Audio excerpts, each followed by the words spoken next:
U.S. President Trump took down Maduro, whom the U.S. designated as a terrorist, but a detail at the time was that they wanted oil, perhaps just as an added benefit.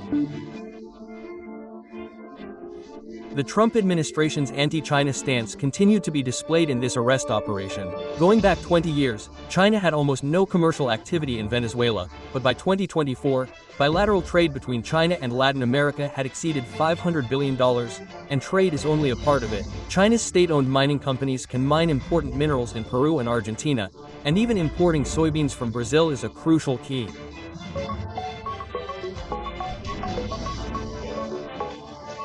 The China-Venezuela relationship is based on infrastructure in various regions, especially power. When China controls trans-Pacific shipping facilities and ports, the U.S. has to worry. The U.S. taking over Venezuela is not only about seizing local oil and mineral resources, but also about understanding China's reliance on oil and not wanting to allow China to continue to grow stronger in Latin America. The goal is to dismantle China's influence. Zhang Yuxia, a member of the Political Bureau of the CPC Central Committee and Vice Chairman of the Central Military Commission, gave a speech at the Central Military Commission in November last year, emphasizing the implementation of Xi Jinping's strong army ideology. He, who best understands the actual development of the PLA, also made a strong statement against Taiwan. We will never allow anyone to separate Taiwan from China in any form. Quote, despite being considered Xi Jinping's most staunch ally, Zhang Yuxia is now facing allegations. External analysis suggests that Xi Jinping not only holds absolute power over military decision-making, but also worries about internal turmoil under the US-China confrontation. From the rocket force leadership to Zhang Yuxia and Liu Zhenli, Xi Jinping's large-scale purge of the military system has caused a short-term impact on the PLA's deployment, equipment, and training, leading to high instability in internal power. Scholars believe that the threat to Taiwan should not be taken lightly. However, facing China's frequent military exercises and gray zone tactics against Taiwan, coupled with Xi Jinping's drastic internal purges, the opposition party continues to obstruct special military procurement. The best way to mitigate risk is to invest in national defense. In the absence of a mechanism to constrain Xi Jinping, choosing to weaken our own national defense is irresponsible. Facing China's aggressive military expansion, the inability of the blue and white political camps to discuss the issue will likely push Taiwan into even greater danger. Okay, welcome to our new guest in the studio, Mr. Xu Weitzi, a current affairs commentator. Good afternoon, everyone. I'm Xu Weitzi. Please, PLA, hurry up and arrest Xi Jinping. Wow, this is a big deal. We'll talk about it in detail in a moment. Next, let me introduce our travel expert, Li Chaiwi, and environmental expert Lei Ning. Hello, host. Hello, everyone. Okay, let's take a look. Yesterday, there was talk of a possible assassination attempt on Trump in the international arena. Who would be so daring? Trump's words were quite strong. If anyone dares to assassinate him, what will he do? He will make that country disappear from the face of the earth. That country said, if you dare to attack us, we will plunge the entire planet into a sea of fire. Fortunately, it's currently just a war of words, but we can see that the USS Lincoln has arrived in the Persian Gulf region. Is it possible that war could break out? Now, including Israel, the UK, and the US military, they are all preparing KC-135 refueling aircraft. So, with all the military equipment, will Trump actually attack Iran? Because he has brought the entire aircraft carrier fleet to the area near Iran. Based on the current military strength, taking down Iran is not a problem. He doesn't need to send any ground troops to actually land in Iran. He only needs to launch missiles. If someone tries to assassinate him, he will wipe Iran off the face of the earth. So, what happened recently that necessitated such a statement? Why did Trump say this? Does it indicate that there is intelligence suggesting that they might be planning an assassination attempt on Trump? He must have such intelligence. Furthermore, Iran said, if you assassinate Khamenei, the world will be plunged into a sea of fire. Then, it's very likely that they will immediately launch missiles targeting all US military bases in the Middle East, which could escalate things. How would things escalate? Because the surrounding area consists of oil-producing countries, such as Saudi Arabia and other related oil nations, right? Will they be subjected to various missile attacks from Iran? This is a crucial point that must be considered. Oil prices will be affected, and war risk insurance premiums will also increase. In fact, so far, regardless of whether war breaks out or not, many international airlines have already avoided the area. What we are most concerned about recently is the foreign media report that the CCP suddenly dispatched more than 1,400 fishing boats from different ports in the East China Sea. Look at this simulated image. Which country in the world, I ask, is capable of arranging fishing boats like this at sea. It's incredible. They're lined up in a neat row. This is a real photograph. They're lined up for hundreds of kilometers, like a fleet of thousands of ships. This was on January 11th, with more than 1,400 boats. During the Jordan Festival, there were approximately 2,000 boats. They are all lined up in 1 or 2 rows, stretching from the East China Sea to the Ryukyu Islands. What are they doing? Why are they doing this? Currently, they have a militia organization claiming to have over 3,000 members. In reality, given the CCP's nature, the number is probably over 10,000. But let me tell you, this battle of the Red Cliffs in today's warfare is actually nothing compared to what's really terrifying. It's really terrifying. You see a lot of things, right? I'm telling you, in the past, one missile could wipe everything out. Back in 1949, because the KMT still possessed these destroyers given by the United States, we controlled the sea, so they used gunboats, small gunboats, to sink 3 to 5 of our ships, while we would attack their destroyers. They called it the Wolfpack tactic back then. This is a Wolfpack tactic now, but things are different now. Actually, destroying them isn't that difficult. But the problem is, I ask you, if the US military were to, say, attack Taiwan and blockade it, and US aircraft carriers came to the rescue, would they be able to integrate all those thousands of fishing boats, which aren't even attacking US ships or using any force, into their fleet? No, that's the key point. Because they are civilian fishing boats, I can harass them, but you can't. If you try to drive them away and they don't leave, would you really ram them? Would you destroy them? This is a tactical method. They are exploiting the weaknesses of the US military, which is why they are arranging things this way. Every action they take has a purpose. But a civilian aircraft carrier, let me tell you, is also civilian. Let me tell you, the CCP, right? Recently, they created a disguised container ship with over 660 launch tubes for missiles. Yes, they're using this method too. You think only the CCP does this? Because they have it, and their cover was blown because their radar was too big, so the US military could still see it through their spy satellites. But do you think the CCP is the only one doing this? The US military has had this for a long time. The US military already has identical container ships scattered everywhere, with disguised missile launch systems inside. They even take out HIMARS rockets directly from cargo ships and fire them. They've already completed their actual test firings, so everyone is playing tit for tat. And this year's Daily Iron Fist military exercise, which is about to take place on February 11th, will involve over 1,500 troops, including the US and the Japanese self-defense forces, as well as 30 F-35B stealth fighters, the world's most powerful Apache attack helicopters, and A-10 Warthogs. Let me specifically introduce the A-10 Warthog to you. Why?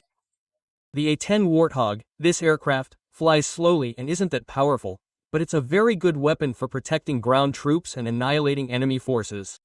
It's been decades, flying for decades, and it's still flying to this day. The US military hasn't been able to retire it. Why? Because it's too powerful. Its most powerful weapon is the 30mm cannon. Why am I specifically emphasizing the 30mm cannon? Because in our $1.25 trillion special defense budget, these 30mm cannons, which are currently used in over 300 Cloud Leopard armored vehicles and Apache attack helicopters, previously had to be purchased from the United States. But in this special budget, we're going to manufacture these 30mm cannons ourselves in Taiwan.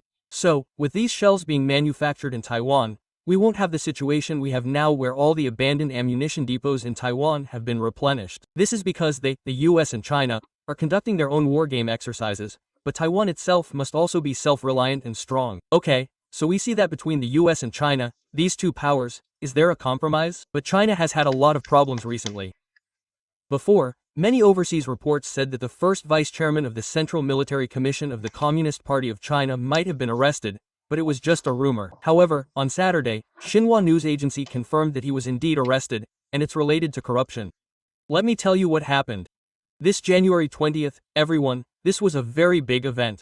Let's look at the photo. This is a training session for the main cadres of the Chinese Communist Party's Central Committee. Please note, sitting in the middle is Xi Jinping, 4 on the left, 3 on the right, a total of 8 people. Let's do the math.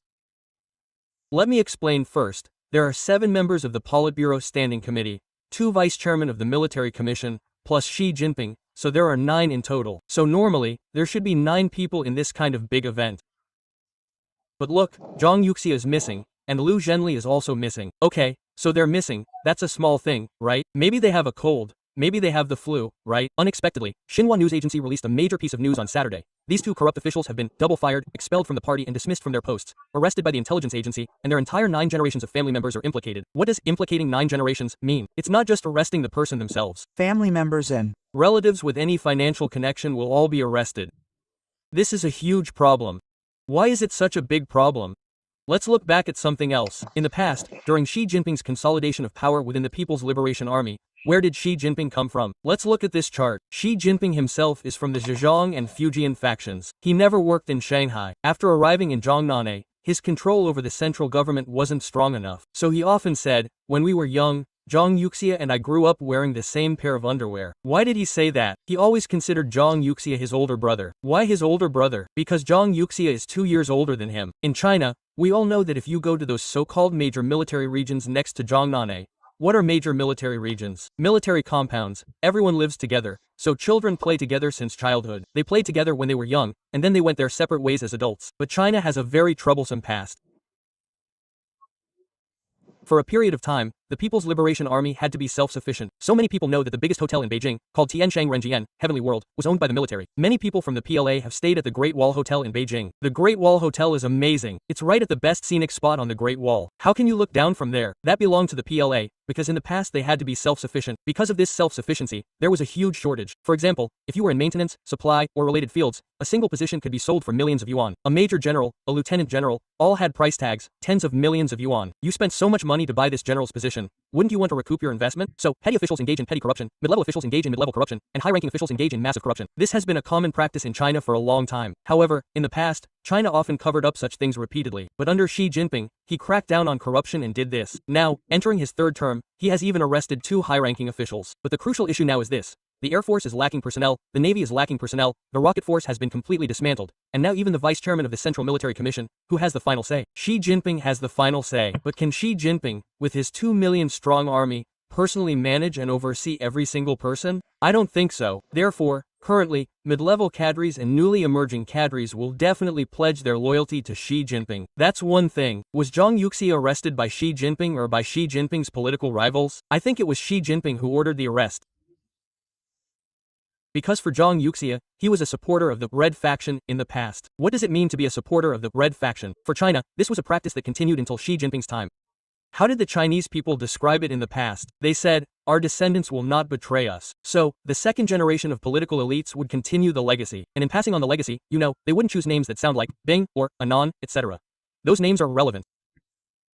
The political factions are carefully grooming their members one by one, but in this process, there are leaders belonging to the leadership faction and those belonging to the Youth League faction. What is the Youth League faction? The Communist Party has its own schools, their Communist Youth League. 100 million people, everyone. This entire chain of 100 million people has been broken. Okay, let's stop here for now. So, thinking about the purge of Zhang Yuxia and Liu Zhenli, who have now been arrested, this matter is now confirmed. Now, there's another question. Are Chinese officials happy or unhappy? Chinese officials are very happy when things go well, but the risks for Chinese officials are extremely high. Why are the risks so high? In 2025 alone, a total of 115 officials were arrested. Of those arrested, 69 are currently being prosecuted. Many people are saying, that's not right. 115 arrested, 69 prosecuted, where did the remaining 66 go? Quote, when you hear these 4 words, your hair will stand on end. Vanished without a trace. What does vanished without a trace mean? According to many so-called Communist Party members who fled abroad, they were eliminated long ago. They were already executed, secretly. So, ladies and gentlemen, they can secretly execute people. Exclamation mark. So many people, I ask you, the foreign minister vanished without a trace, the minister of defense vanished without a trace, the commander of the rocket force vanished without a trace. Where did they go? No one will tell you. Unexpectedly, after China did this, now even North Korea is doing the same thing. What happened? Last year, Kim Jong-un was getting everything he wanted, wasn't he? But last year, Kim Jong-un said that the machinery industry wasn't doing well. So, at the beginning of the new year, Kim Jong-un specifically named a vice premier. This vice premier is Yang Sung-ho. Kim Jong-un directly removed Yang Sung-ho from his position as vice premier. You don't need to work anymore. Leave, just leave. Quote. As you all know, last year, there was a very big typhoon in North Korea, which caused a great deal of damage. Amidst this great disaster, they said that the local officials responsible for water management didn't do a good job. So, in August of last year, Kim Jong-un executed 20 to 30 officials in one go. There was no legal process, no judicial process. He said kill, and he killed. So, think about it again. When you're in power, when you have great power, you can do anything. Your power can reach the heavens. But when you fall from power, not only is your life in danger, but this time, including Zhang Yuxia and Liu Zhenli, they called for the extermination of 9 generations of their families, including family members and siblings. Even those who offered bribes were arrested, and they have all vanished without a trace.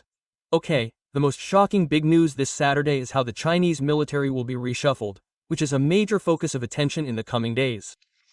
In other words, while China is currently reshuffling its internal military forces, it has less time to focus on Taiwan. Taiwan should take advantage of this time to improve its military capabilities. Looking at the 15% tariff reduction, many people say it's very good, and the stock market is also performing well. Let's look at it, especially the traditional industries. They all said that before, there was an FTA with the South China Sea region, which saved them several percentage points in tariffs. Now, everyone's tariffs are the same, starting from the same point, so many traditional industries are quite happy. Do you remember the previous tariff issue? When Trump suddenly said that Taiwan would have to pay an additional 30% tariff, especially on water faucets and related products, it seemed like they could only work 2 or 3 days a week after that news came out. Is it better now? The latest is the bicycle industry. The bicycle industry is holding a large event, right? They are quite positive about this tariff reduction. Everyone is positive, except for the KMT. What's going on? Regarding the water faucet industry, mainly in Changhua County, the national industry is worth 60 billion NTD.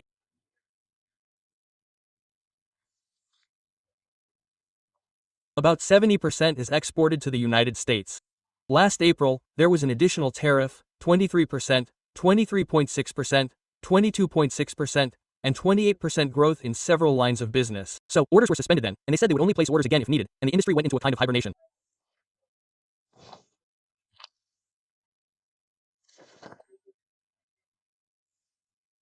And then, not the water faucet industry. Giant Manufacturing held a mobilization event in Taichung the day before yesterday. Who did they invite there? They invited Zhang Kichin, She Kuo Chun, and many others were present at the event in Taichung. Let me report to you that Zhang Kichin is a popular candidate for the future Taichung mayor.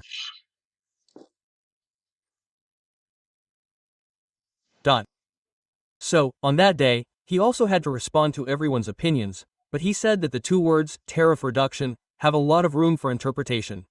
Okay, Liu Yongchong, the chairman of the giant machinery company, a very outstanding chairman Liu, because last year he had an incident involving forced labor, specifically regarding migrant workers in Taiwan being forced to pay fees. They are currently working to resolve this issue, at least within 15%.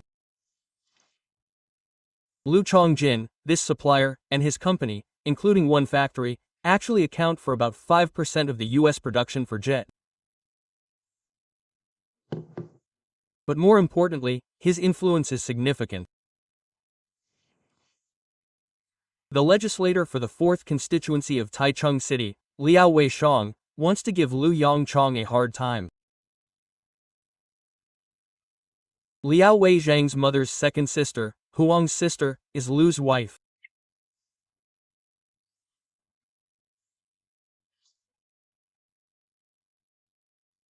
Is this Taiwan's pride worth nearly 40 billion NTD? Did it drop by over 40%? Was it affected by this Taiwan's pride issue? Okay, this is currently a positive factor for Taiwan. Taking Hong Kong as an example, recent statistics show that before the 2019 pandemic, thousands of containers were used in China, called T, with the unit being 20 FOT, 20-foot equivalent unit, measured in feet. So if your exports and imports are 40 units, that's a 27.5% increase. Do you think Li Ka-shing is targeting Xi Jinping or Trump? Also, regarding the price of gold, which we discussed on this program, the price exceeding $3,000 or $3,500 per ounce seemed outrageous, but now it might exceed $5,000, even reaching $7,150. Isn't that ridiculous? It really is outrageous. I remember when it was $3,000 an ounce, then inexplicably broke $4,000, and now some predictions say that gold prices will remain strong in 2026, averaging around $5,000 per ounce. Of course, there are both bullish and bearish views in the market. The pessimistic bears say, it will pull back this year, $4,000 is a reasonable price. But the bulls say, I'm telling you, gold will do very well this year, reaching over $7,100. But whether gold will go up or down this year, we'll look at that later. However, because the price of gold has been so good recently, the so-called gold smuggling gangs, groups of gold criminals, have quietly resurfaced. Recently, a jewelry store in Taichung encountered this situation. A suspicious man brought a large amount of gold jewelry and gold bars to the store, demanding, I want to sell these. Indeed, jewelry stores do buy back gold. However, the store clerk looked at the items, felt their texture, and observed their color, immediately sensing something was wrong. This clerk was quite clever. Why? Because the clerk remained calm and composed, saying, wow, you have so much stuff. How much did you bring? Quote. He took out a large chess box and opened it. They estimated there were about 10 kilograms. 10 kilograms of pure gold. He said, I need to consult someone about this large transaction, and I also need to test these items. So, he took out a gold testing machine. He put the items on the machine, and the truth was revealed. As soon as the items were placed on the testing machine, their true nature was immediately exposed. The accurate spectrometer showed that 50.15% was zinc and 49.8% was copper. There was absolutely no gold in them. The clerk said, we can't accept these. The man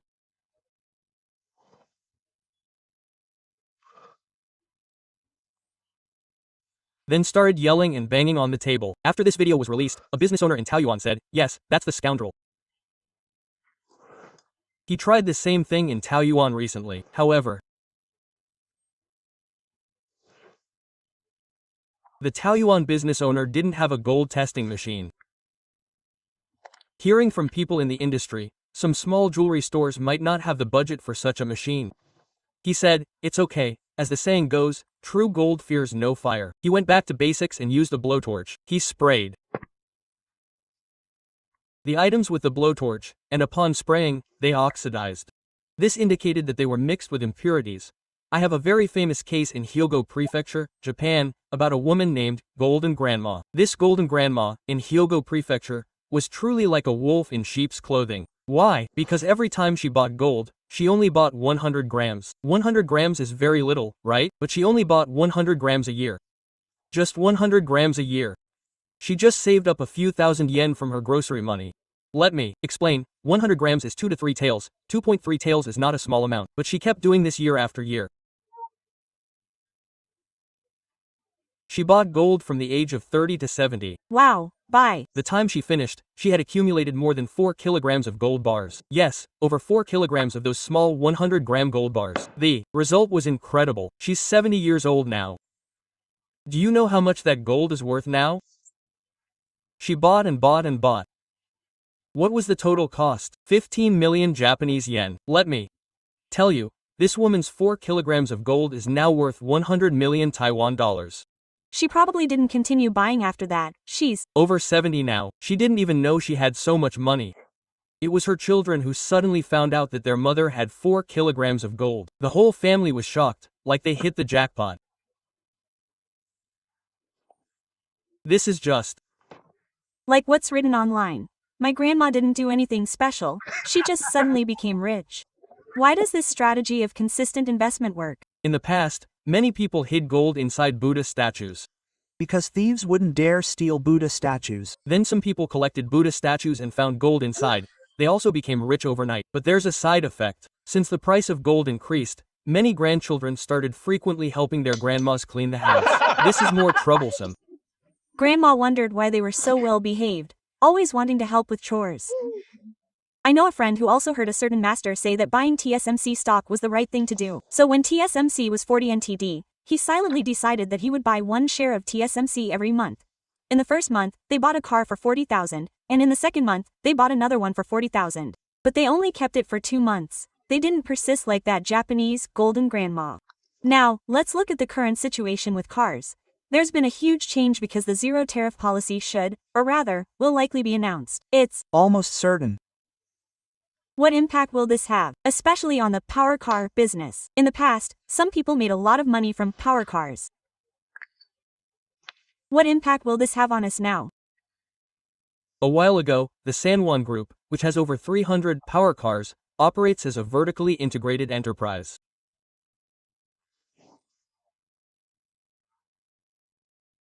We see in the video why they hid over 300 cars in the mountains to prevent their creditors from seizing the cars through court orders. So they hid them. Where does the profit come from with these 300 plus cars? They have a financing company, a marketing company, and a movable and immovable property company. A vertically integrated chain operation. I briefly mentioned this a few weeks ago. But the question is, with over 300 cars, where does the profit really come from? If they really sell each power car for $350,000, selling them cheaply to those who want them, letting them ride and drive them, and then taking them back, I think the money is too slow. So where is the secret to making money?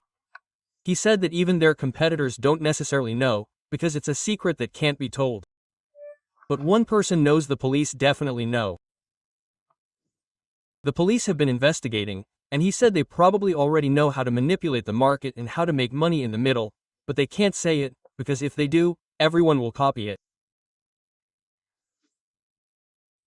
This method of defrauding people would be learned by others. I mentioned on the show before that I have a friend who bought one of these power cars, right? And that company was later raided. These so-called power cars don't actually have a physical shop. As I mentioned before, when they deliver the car, if you're buying a power car, they'll definitely tell you which parking lot and parking space the car is in, creating a disconnect so you can't contact them directly. If something goes wrong, you can't catch them. Okay, for this group or company selling these power cars to operate, they need at least 3 to 5 cars. So how do they scam people? Let's say it's a Mercedes or a BMW, sold for $3.5 million. There are 2 ways they do it. One is you register the license plate yourself, and the other is they provide the license plate for you, which is more expensive. Behind the scenes, there's another car. If there are any fines or anything, they'll contact you for payment, and when the time comes, you have to return the license plate because it might need inspection. Otherwise, if your license plate is confiscated, everyone loses, you can't drive, and they lose out too. That's the first point. The second point is that they continue to advertise the car for sale. For example, let's say they're selling this C300. You've already bought this power car and driven it for 6 months, but they sell the car to someone else. They install a GPS tracker on your car. In the early days, they used transponders, and when the battery ran out, they would secretly come to your house to replace the battery. You might think, I'll lift the car up and find the transponder, but it's not that easy. I'm not talking about professionals. Even a regular car repair shop might not find it. I've personally experienced this. They can hide motorcycles so well that even car repair shops can't find them, and they can even secretly replace the transponder because the battery is dead. Now, GPS trackers are even smaller, about the size of a mahjong tile, and they're hidden in the bumper or somewhere else, making them very difficult to find. When the time comes and the car is sold, they'll retrieve it and sell it to the next person, leaving you with no recourse. Therefore, with these power cars, you can't report it to the police, and there's no protection whatsoever. So, who would buy one? Some people actually do need this. You need it for appearances, right?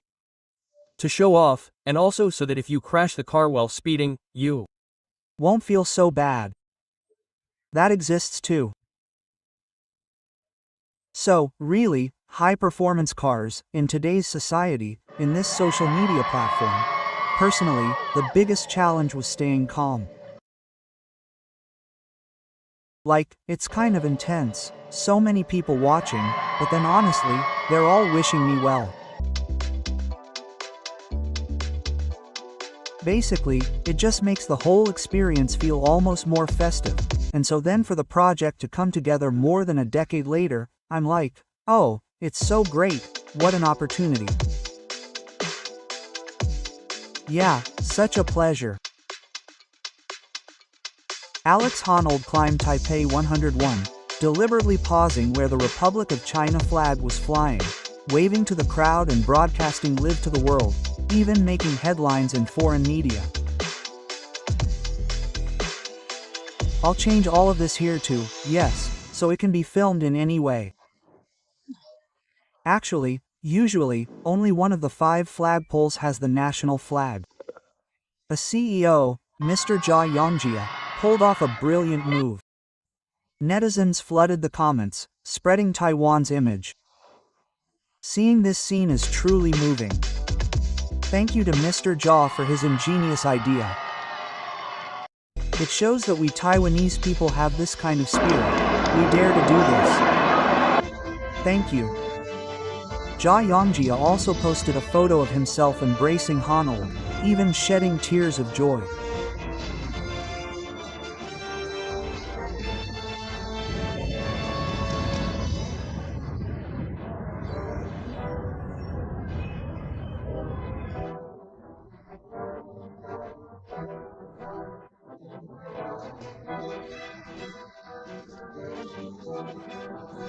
The broadcasting unit's live stream showed aerial views of Taipei City, and netizens commented on how beautiful the shots were.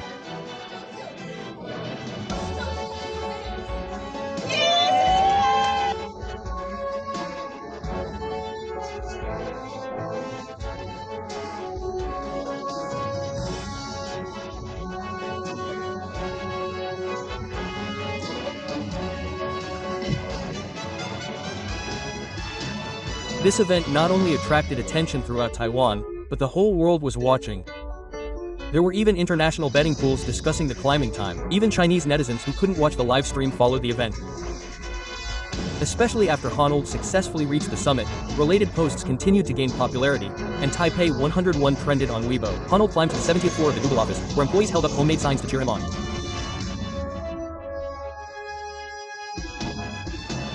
Even a pharmaceutical company put up advertising slogans on the window.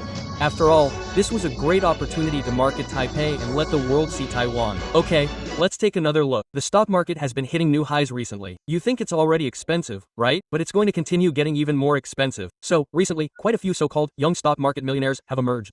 They say the waves of the Yangtze River push the waves forward, and the previous waves are left stranded on the beach. Recently, something like this happened. First of all, is this related to divine intervention? But look, this young man, Ji Yu Cheng, already has a full head of white hair. Why? It turns out he was a young stock trader in the 1990s. Now, it's 2026, so he intentionally got caught. After the news of him making 50 million came out, my internet kept crashing. How did he make 50 million and then get arrested? What's going on? Let me tell you, these past 2 years, if young stock traders don't make 100 or 200 million, they shouldn't even bother showing up. They'll basically be laughed at. That's the current situation in the Taipei stock market. But now, MediaTek's stock price actually surged to the upper limit. Many people said they've never seen anything like it. Can we still chase it? Let's explain the whole story. First, let's talk about the first generation of young stock traders, this guy named Xiao Hansheng. Xiao Hansheng has quite a reputation in the industry. Why? Because the trading environment in the 1990s was different from now. Back then, they still had to work on Saturdays, and the stock market only opened until 12 p.m. Unlike now when it opens until 1:30 p.m. So how did they do it? Let's talk about what happened to Xiao Hansheng. Xiao Hansheng manipulated the entire stock price of a company. Therefore, he was released on 15 million bail, and his siblings and daughter were also released on bail ranging from 500,000 to 3 million each. But now, the problem is, according to Article 175 of the Securities Exchange Act, deliberately manipulating the stock market is considered fraud amounting to 200 million. If your income exceeds 100 million, you can be sentenced to more than 10 years in prison, and you'll also be fined double the amount. So the maximum fine can be 200 million. If it's 50 million, the fine is 100 million, and the important thing is, they'll still go to jail. Okay, here's the point. How did they do it? Simply put, they used pre-market trading manipulation. Many people watch pre-market trading. Let me tell you, if you're a normal investor, don't look at pre-market trading. Seriously, don't look at it, because it's all fake. Many people get excited or unexcited sometimes when they look at pre-market trading. Why? Less than control 100 greater than oh, my stock hit the limit up, but that's fake. My stock hit the limit down, and that's also fake. Why? Because there was no official matching of orders. Okay, now here's the key point. He used his relatives and daughter as nominee accounts. So, they placed a large number of orders before the market opened, making you think that the stock was going to jump, right? Many people would say that a lot of buying orders would rush in. But the most important thing is that while he was placing a large number of buy orders to create buying momentum and attract retail investors to chase the price, he would withdraw the orders a few seconds before the market opened, around 59 or 58 minutes. So, after he withdrew the orders, whose orders were left? They were the orders of you unlucky investors. And when you wanted to buy, you would place orders at the opening price, right? That's right. So, he withdrew the fake orders just before the market opened and then manipulated the price at the end of the trading day. So how did he do it? He just manipulated the orders. He thought, I'll sell today if I can. Anyway, I already pushed the price up yesterday. Quote, after he pushed the price up, he conducted match trading every day. So, in the process, he bought specific stocks at high prices to push up the market. According to the media reports, he was caught manipulating 7 stocks in total, making about 50 million NTD in profit in 10 months. Then netizens started arguing, isn't this how all major players play the market? Did he not pay protection money?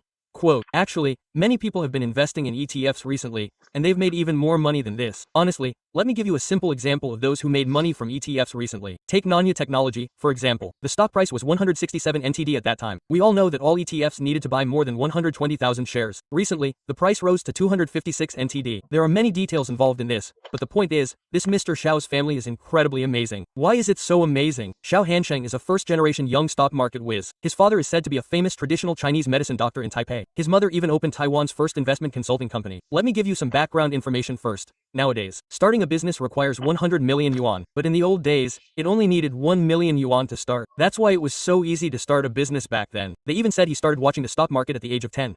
He started analyzing the market at 10 years old, and in 2023, he even invested 2.287 billion yuan to buy a newly built heat dissipation factory. They kept saying they wanted to develop renewable energy, but I've been monitoring this company for a long time because they haven't been able to produce anything, so it just fizzled out. This issue will drag on for a while, but let me tell you something first. Many people have been asking recently whether the arrest of this major player will affect the Taiwanese stock market. Relax. The daily trading volume in the Taiwanese stock market is 600 billion yuan, and sometimes even more. Taiwan has become internationalized. Our stock market is now very fertile ground. Simply put, there's a constant influx of new young stock market geniuses. So don't worry about the arrest of this major player, but you should worry about the next problem. Just like gold, will stocks become more and more expensive? Let's talk about MediaTek. Many people are saying this year that it's strange that MediaTek didn't move at all last year, right? Suddenly, MediaTek surged to 1630 yuan in the last trading day, a short 2 months from 1130 to 1630. So what's the point? The point is, if you watched my program earlier, you would have known. I told you at least 5 times. This time the key is Google.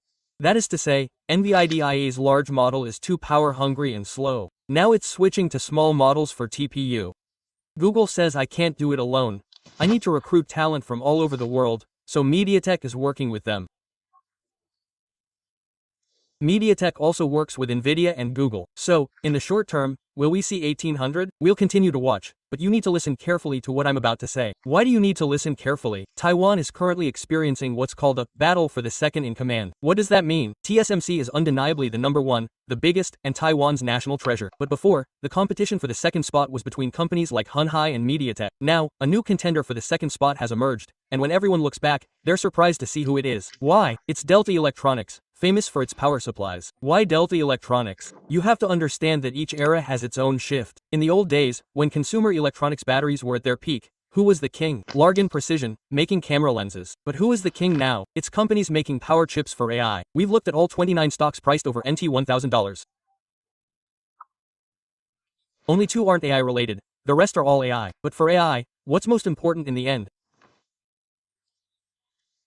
Electricity. You can't produce anything without electricity. And the purest power stock in Taiwan? That's Delta Electronics. And Delta Electronics is entering a major growth phase this year. Why? They've been working on this for 30 years, just like TSMC. And in the future, everyone is watching them. They expect huge revenue growth and explosive profits this year. Why? A power supply used to cost a few hundred or a few thousand NT dollars, right? Now, one power supply costs NT $1.5 million to NT $2 million. That expensive? You mean it used to be only a couple of $100s? Yes, a Couple of $100s. Now, one power supply is like a car. We'll talk more about this story next time, as we're running out of time. They also do heat dissipation, everything. So this year, many people are saying that companies like Hunhai, Delta Electronics, and others like Largan, Huatong, and Chimay are also good investments, because many stocks will take off one after another. Chimay has already seen 3 consecutive days of limit up increases, and there's more to come. His story is significant. To put it simply, this year has been a spectacular turnaround for many. So, I'll answer again by saying that because we have a good government, Our stock market is fertile ground, and many large trees have grown from this soil. As long as you seize the opportunity, you, ladies and gentlemen, have a real chance to become millionaires and multimillionaires. Now, let's look at the invisible rich. In the past, during this program, we discovered that those who sell vegetables and fruits at the market are actually invisible millionaires. Working at a farmers' association doesn't sound very glamorous, does it? It's not as glamorous as working at a TV station, is it? But it turns out that farmers' associations are very good at distributing bonuses. The farmers' association's mindset of being a big player makes it seem less respectable. Let me tell you about the two main engines of the farmers' association: rural finance and agricultural product distribution channels. Let me explain what rural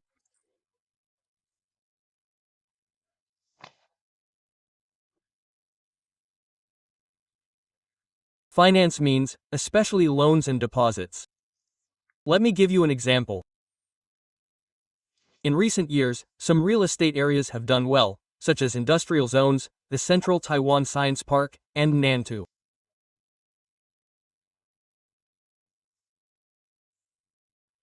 The Farmers Association's financial services account for almost 80 to 90% of their income in those areas, especially the Central Taiwan Science Park and Nantou. Within this rural finance sector, about 20 years ago, from 2003 to 2004, I saw farmers' associations selling insurance policies, including linked insurance policies and investment-linked policies, and also ETFs. So, back then, they were selling things like the S&P 500 Franklin Templeton Fund linkage. Why didn't insurance companies have problems while banks did? Question mark. Because banks had more bad debts. So, besides earning this large sum of money, the Farmers Association also has a second important aspect, which we just mentioned: agricultural product distribution channels, including agricultural machinery.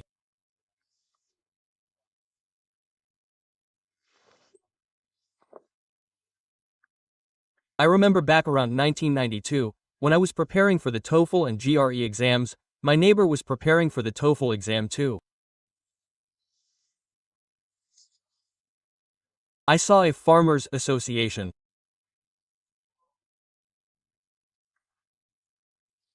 Employee. Coming. Over. With. 2 large bags of money. So, in that era, farmers' associations were so profitable, and it seemed you needed connections to get a job there. In the past, the farmers' associations had great benefits.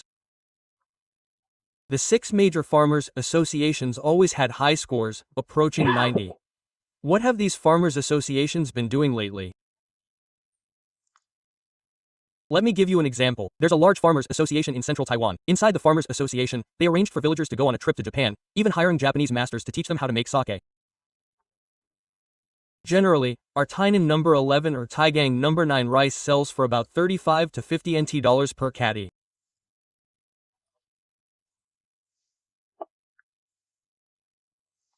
That's a quick way to make money, especially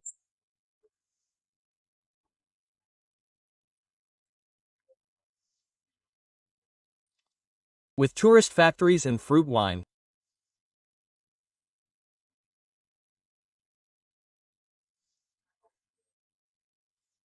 These benefits are very common. In some farmers' associations in central and southern Taiwan, the general managers had immense power in the early days. They were practically politicians. So in recent years, farmers' associations have slowly changed. Therefore, I think that within this system, the deputy chairman just mentioned that farmers' associations are not just for stacking up money. So, what? Do farmers' associations really represent, in simpler terms, making a fortune in a low-key way? So we shouldn't underestimate farmers' associations. They are very close to the lives of ordinary people. Regarding the farmers' associations, because of the credit union issue, I'm talking about agricultural finance here. So in this aspect, we shouldn't underestimate the system of farmers' associations. Okay, many people want to see different scenery when they travel abroad. For example, if you can see a volcano, like Mount Aso in Japan, many people want to take a helicopter to see it. If you actually encounter a volcanic eruption, wow, wouldn't that be even more spectacular? But surprisingly, the Japanese people, the locals, said that at Mount Aso, not many Japanese people take the helicopter tour. Only people from 3 countries do, and we are one of them. Actually, the scenery at Mount Aso in Japan is quite beautiful. Why? Because first, it's the second largest volcano in all of Japan and the largest in Kyushu. The diameter of the crater is about 18 kilometers. You can see how big the crater is, and the last eruption was recorded in 2021. This shows that it's a very popular tourist destination. Taking a helicopter to see the crater there is actually very popular among the Chinese community. Why? Because the locals don't usually take these helicopter tours. Who does? Taiwanese, mainland Chinese, and Hong Kong people. Chinese people especially like to take them there. Is it expensive? Actually, it's not expensive at all. The best-selling option is a 7-minute helicopter tour, taking off from the zoo area. The flight takes about 7 minutes, going up to see the craters of Mount Aso and then returning. How much does it cost per person? It's 10,000 Japanese yen per person, which is about 2,000 Taiwanese dollars. 10,000 yen, that's very cheap, really cheap. But it's only 7 minutes. Of course, you can also experience the longer 14-minute tour. But how much is that? 16,000 yen, which isn't expensive either. The ticket price is actually around 2,000 to 3,000 yen for the shorter, 10 to 15-minute flights, which is comparable to helicopter tours in other countries. But how do the locals experience Mount Aso? Locals actually go hiking. They hike up the mountain directly. Mount Aso has 5 peaks, ranging from 1,200 meters to 1,600 meters. Each peak and each volcano has a different landscape. Of course, climbing to the very top is difficult because there's practically no vegetation in the upper areas. You can see the view from the middle platform, and this is very interesting. Next to the crater, there's always a shelter, like a large bunker, with gas masks inside. Why? Because if there's a major volcanic eruption, you need to quickly hide in the shelter and put on the gas mask like a sick person. Every shelter has these standard safety features, and there are constant safety announcements. Now, regarding the safety record of the helicopter tours here, it's actually not good. They use a Robinson R-44 helicopter. In May 2024, it made an emergency landing, injuring 3 people. In December 2023, in Kyoto, it crashed again, injuring 3 more people. So, there have been several incidents. Locals are actually hesitant to take these tours. Actually, regarding these tours, whether our travel agency promotes them or not, these helicopter and small airplane tours are available worldwide, such as the Mount Aso volcano crater, right? And in Las Vegas, you can take a small plane or helicopter to see the Grand Canyon, or take an Alaska cruise. When you get to the inside passage, you can take a helicopter to see the glaciers. These tours exist, and they all cost around $100 United States dollars. But why don't our travel agencies include them in our itineraries? Because the risk is too high. We all know that these small vehicles, especially helicopters, are high risk, and the airflow around a volcano crater is very unstable, so we don't dare promote those tours. Because, frankly speaking, you earn the money of selling cabbage while taking the risk of selling drugs. Is it worth it? So, that's why so many Taiwanese people go on these tours independently. They buy the tours themselves. It's a rare and special experience to see a volcano, isn't it? Okay, this is Mount Aso in Japan. Now, let's look at the used car market. The market situation should be very different now, but in the past, some people made more money selling used cars than working for TSMC. Is this good fortune still around? Let's look at this most famous case, the recent news about the used car dealership in Chiayi. This Mr. Xu, the owner, has beaten Zhang Longwei and Li Quanchao, and then ventured into various industries such as green energy, solar power, and low-orbit satellites, aiming for an IPO. His financial strength is extraordinary. Do you really think selling used cars is that profitable, making tens of millions or even hundreds of millions? I can tell you that in my circle of acquaintances, there are indeed people like that. I'll give you an example. You'll definitely know who I'm talking about, but I absolutely cannot mention his name. Within a month, he made his fortune in the used car business. Let me explain. From around 2000 until the Lehman Brothers crisis, those 7 or 8 years were the peak time for the used car market, including imported American cars. This wave of success was truly phenomenal, creating many heroic figures in the process. The one I'm talking about, the most successful, originally modified cars and installed mechanical superchargers for home decoration businesses. Later, when that business became difficult, he switched to selling cars. Everyone knows the Porsche SUV, the Cayenne. Many husbands drive Porsche sports cars, and their wives buy this SUV for grocery shopping and picking up the kids. He sold 60 cars a month, not new cars, mind you. He imported used cars from the US that were less than 2 years old, with very low mileage. The price was over $1 million cheaper than a new car. Would you buy a new one or this used car imported from the US, practically like new? He sold 60 cars a month. This person has worked his way up to where he is now, dealing with Ferrari and Lamborghini, and he's one of the main dealers. He's only been in the business for a few years, but he's the most famous. The second most famous person goes back 25 years, the most successful used car dealer on Chengdu Road, also worth hundreds of millions. How did he rise to prominence? He started by selling domestic cars, and similarly, he encountered the period of explosive growth I just mentioned, after Y2K. During that time, it was difficult to sell cars from authorized dealers. First, they had the burden of a fixed price. If your price is set there, I can import gray market cars from abroad and target you. My cars have more features and are 500,000 cheaper. I told him, my advantage immediately kicks in. This used car dealership created many internet celebrities and many of the bosses you see on the surface today. It's known as the cradle of the used car industry. Why? I actually verified this company.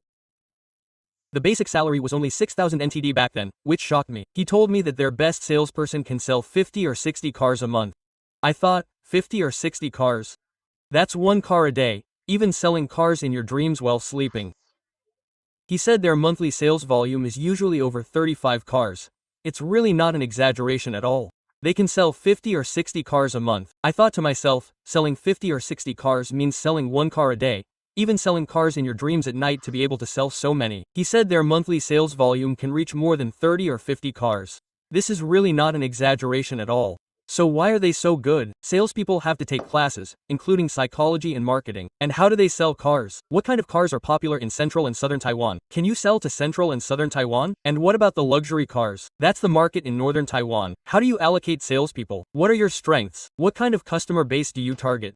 Everything is well organized for you. Because of this solid foundation, many people who came out of that big training program, from around 2000 to now, have become million-dollar business owners. Seriously, the stories I'm telling are all true. Did You go to work there later? No way, I couldn't do it for 6,000 yuan. I was already calculating in my head, who among my friends would buy a car? Even adding everything up, I only lasted the first month. I failed in the second month. I couldn't make it to the second or third month, because even though they were selling domestic cars, a car costs 300,000 to 500,000 yuan, and honestly, that's not something we new graduates could afford back then. So you later switched to being a journalist, right?